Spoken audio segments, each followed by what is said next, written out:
which brings us into the third seed. Now, like I mentioned, I did mention that our toss-up for the second seed was between the Clippers and the Nuggets. Since we put the Nuggets at the second seed, our prediction for the third seed is going to be the Los Angeles Clippers.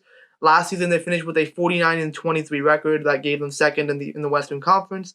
Despite the playoff flame out that is now infamous, with Way Off P and the boys over there, this is still a good team. They did lose, Montrezl Harrell and a couple of key free agents, but they still have Kawhi and Paul George. And when these guys play to their capabilities, they are a very dangerous duo. And then not to mention, they did sign Serge Ibaka, who, does improve them on their big man depth. If this team plays to their potential, if they can fix the chemistry issues that plagued them last season, they can be a lethal two-way team as we all anticipated them to be. But the whole question is if, can they make it work with now new coach Tyronn Lue? That's still the biggest question mark with the Clippers, which is why we couldn't put them at the number 1 and number 2 seed, because we just don't know what to expect. Also, one point that I need to mention is that they're still thin at point guard. We did mention it, in the last episode when we thought the Clippers were a loser of the offseason. They didn't really address their major need of acquiring a point guard.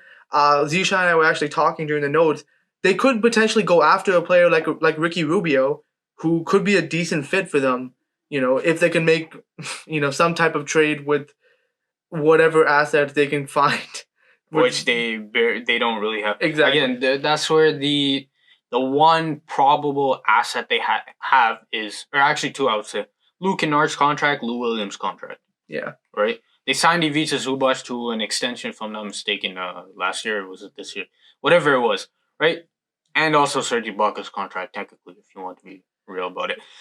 Listen, the Clippers, again, they were memed like crazy, which they deserved. But again, as you were talking about, they have Kawhi and PG, right? Two of the best two-way players in the NBA. Not to mention, you also have Patrick Beverley, who is one of the best defenders at his position.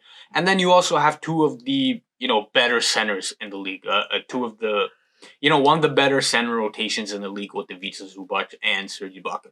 So despite the fact that they might have gone marginally worse or a bit worse on paper, low-key, I was telling Hani before too, they might be even better than last year because of the fact that they have another year of playing together. Right? That's definitely true. Again, but the whole point of the Clippers is that we need to see the improvement. Like, we got to see the consistency from them, which is something that burned them last season. The fact that they couldn't get the chemistry going, the fact that, apparently Paul George was talking about how, they weren't making adjustments in the playoffs. Little things like that. Nobody was surprised about that. Well, little things like that is exactly why you flamed out in the playoffs, and it's exactly why we can't put them any higher than the third seed. Again, at the end of the day, for the Clippers, they don't care about this, right? They don't care at all. It's all about the playoffs. It's all about winning a championship. You're right.